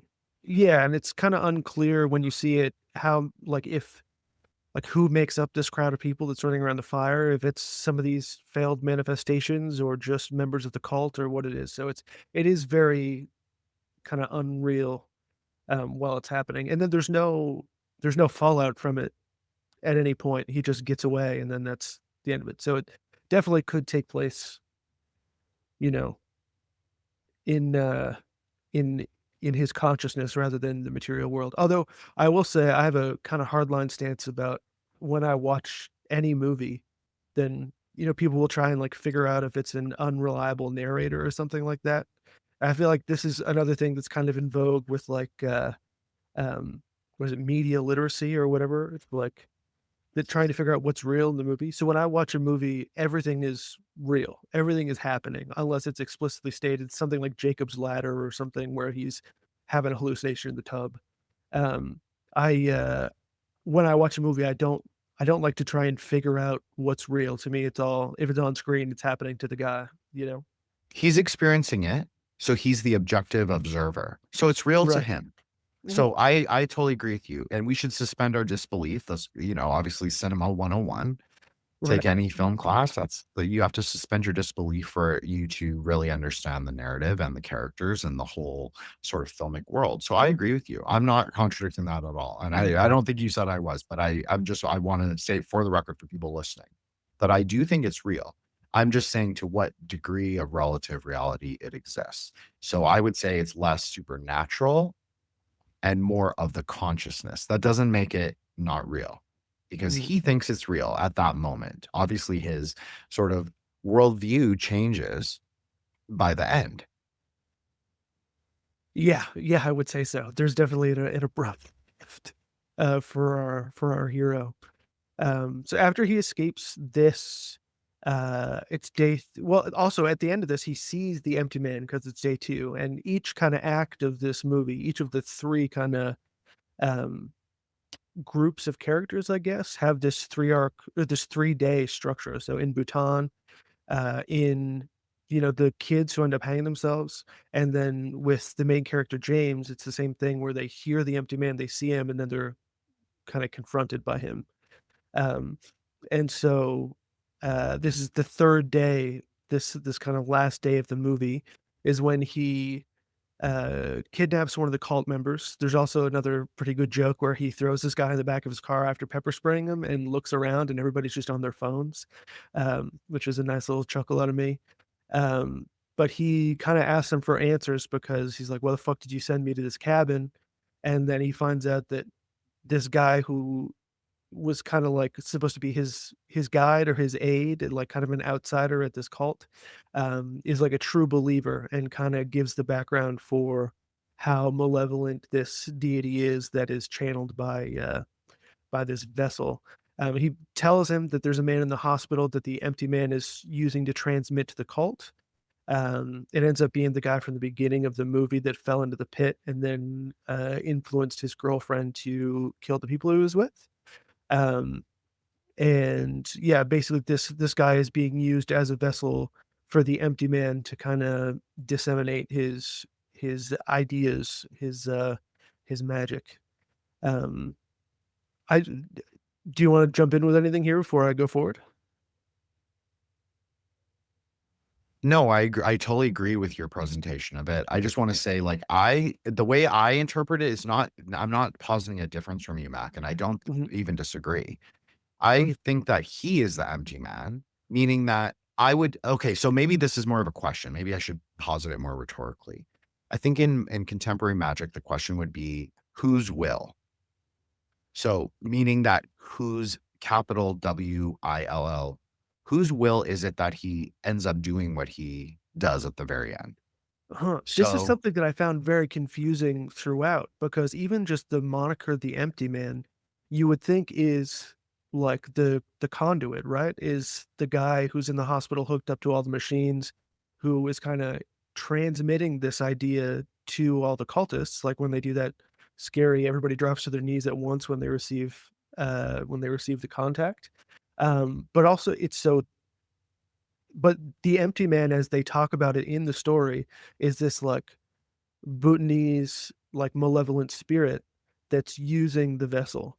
And I think that that's kind of like an interesting, not ambiguity, but it seems almost like set out to confuse you, if that makes sense, because the actual empty man is the vessel. He's empty. He's nothing.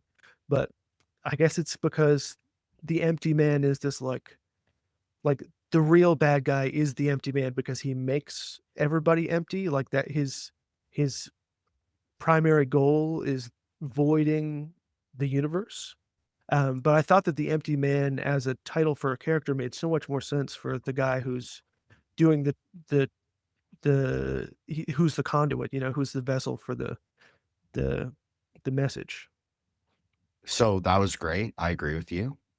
I think I couldn't really add to that, but I will say that I think this is a paradox from the writer. I don't Mhm. think it's necessarily I think that's a good way to describe it, ambiguity, but I think it's actually a writing paradox. I think that the writer couldn't quite decide because it's explained differently at different times, Uh-huh. right? It's like it's hard to kind of like know.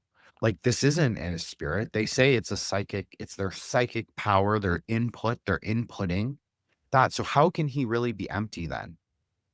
Right? Because they're not the people that they're saying, "Oh, we're empty." But the girl at the bowl cut's not empty.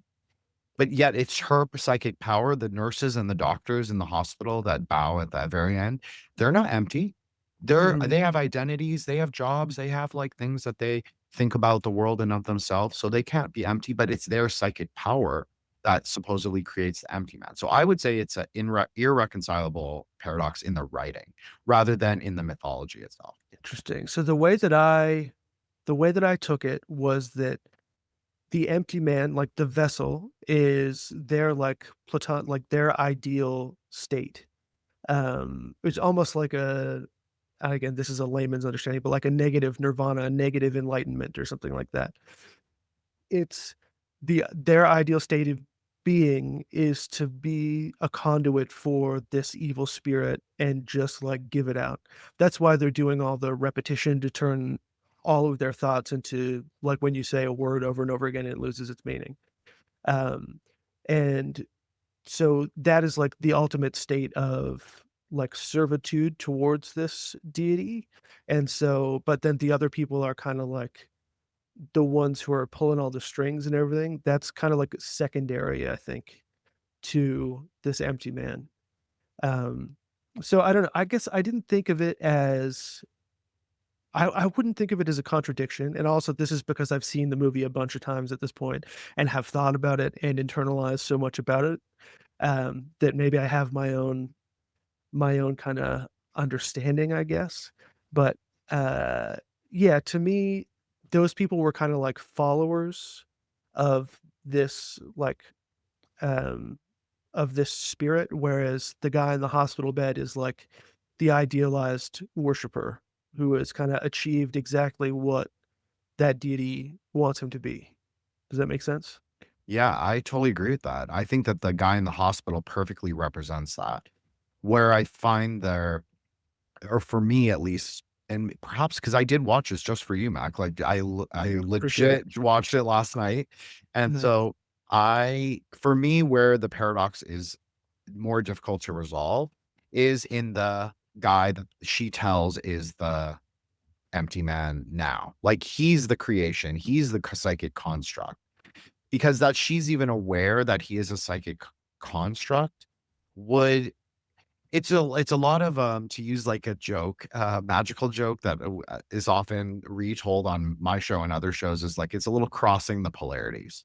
Like Right. it's not a perfect formulation. Like for someone who's a little has a little of that magical Kabbalistic autism like me, Yeah. it's too much crossing systems for me. I like it a little neater. I'm like a little, I am a Buddhist at the end, so I like it to have more of like a neat kind of framework, even if it's not Buddhist in where the writer is drawing. If they're using Kabbalah or they're using this other system, that's fine. I just like it to be like kind of cleaner. And so for me, Right. it's not perfectly clean. It's like too many polarities, sort of ruins the magic potion, you could say, for me. Right. Yeah, it does kind of become a stew at the end of it where they just throw a bunch of stuff in. But for the uninitiated like me, I thought it was just scary from a bunch of different directions. But yeah, that is the big reveal at the end, is that James, the main character, um, she's asking him all these questions about himself and says the answer to him as he says it, because she's showing him that he was created, and she says, "When's your birthday?" And he tells her, she's like, "No, it was 3 days ago. Remember? You were in the restaurant and got your birthday meal, blah, blah, blah." Um, but yeah, basically this group, the Pontifex Institute, manifested him, and he was kind of like their final product. He was like the person who was created specifically to be this ideal worshiper of the empty man. Um, he created expressly for the purpose of being that conduit.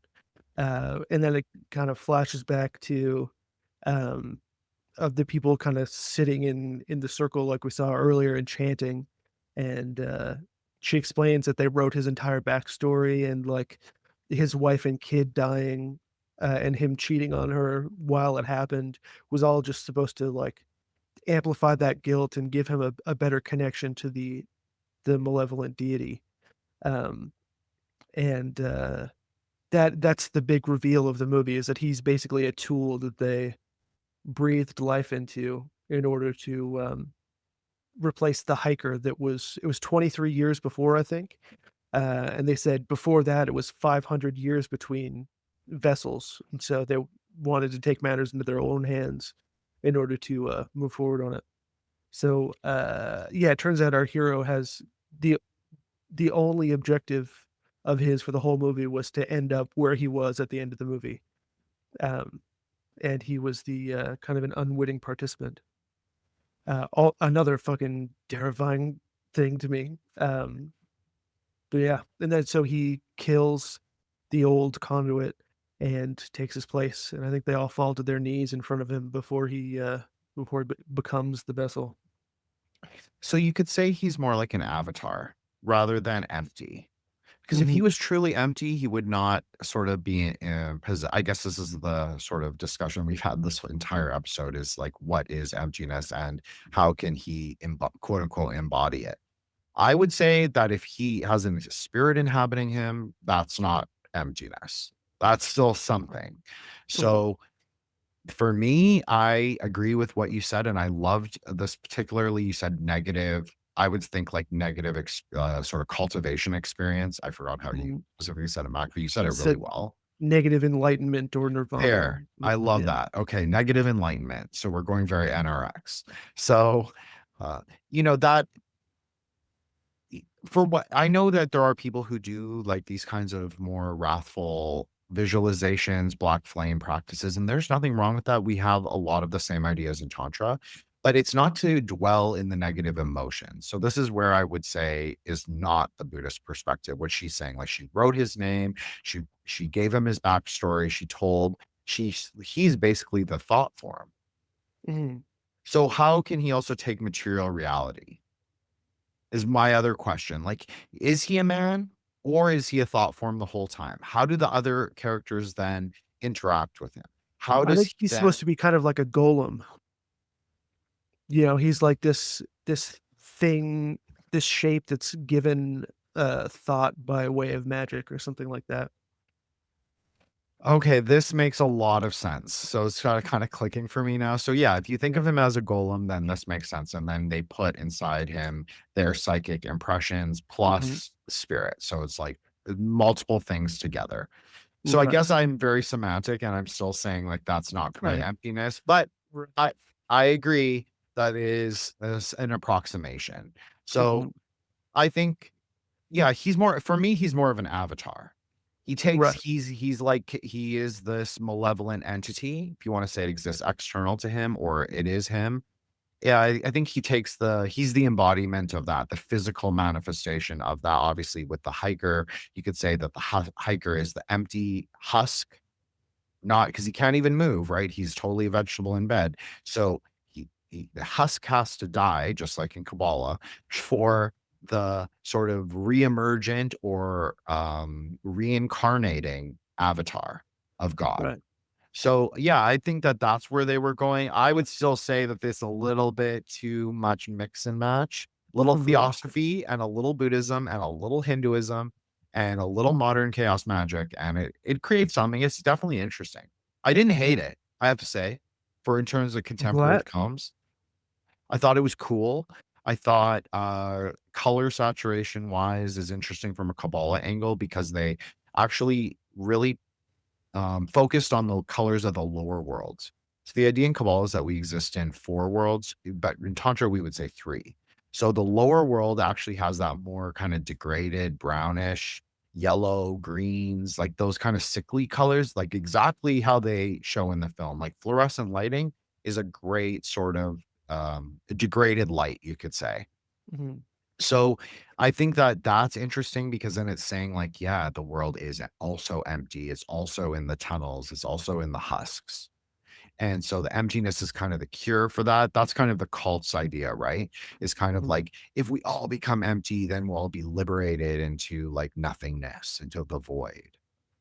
But that's not really I guess that my thing is like I think of things as like what is soterologically useful. So for me, I'd be like watching this and I'd be like, okay, that's an idea. That's one idea. Mhm. But like how to get people to like a higher state rather than thinking, oh, it's like it's being lost in sort of like the void. Mhm. I don't know. What do you think, Mac? Like what would you give this on like a rating if you were gonna give it?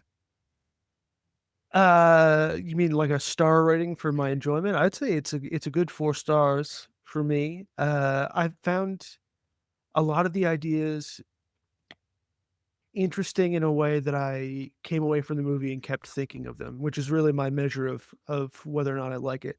I mean, at some points it becomes kind of like it's it's largely like a detective thriller with some supernatural or spiritual elements. Mostly I wanted to bring it to you because I know that there was a lot of like imagery or at least ideas that kind of aligned with the show. Um, but I thought it was interesting that the bad guy wasn't just like a ghost, and the mechanism by which it operated wasn't just possession, you know? There's a little bit of like extra spice, a little bit of extra flavor on it that I found really interesting.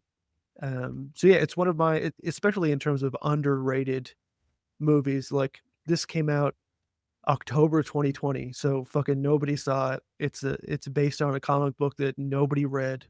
I didn't even know it was based on a comic book until I was reading about it in preparation for this. But it was just kind of like dumped on streaming services, and was a nice little hidden gem that I would also recommend to anybody who likes horror movies or is interested in any of these themes that we talked about.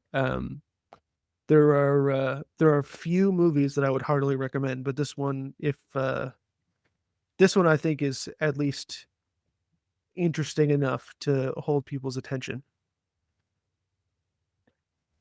I think I agree. I think totally watchable. I'd give it 3 stars. I'm a little more, you know, I have to, Mac. It's kind of the Sure. thing. I Sometimes totally I'm really understand. nice. Sometimes I'm super generous with my ratings, but I think that no, it's not that. It just was.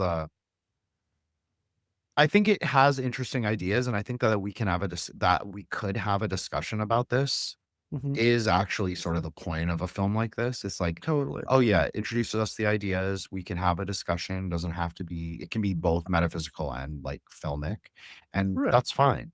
And so we can just discuss things and how consciousness sort of arises because a film is a perfect hermeneutic to sort of understand reality. We don't have to agree with it, Mhm. right?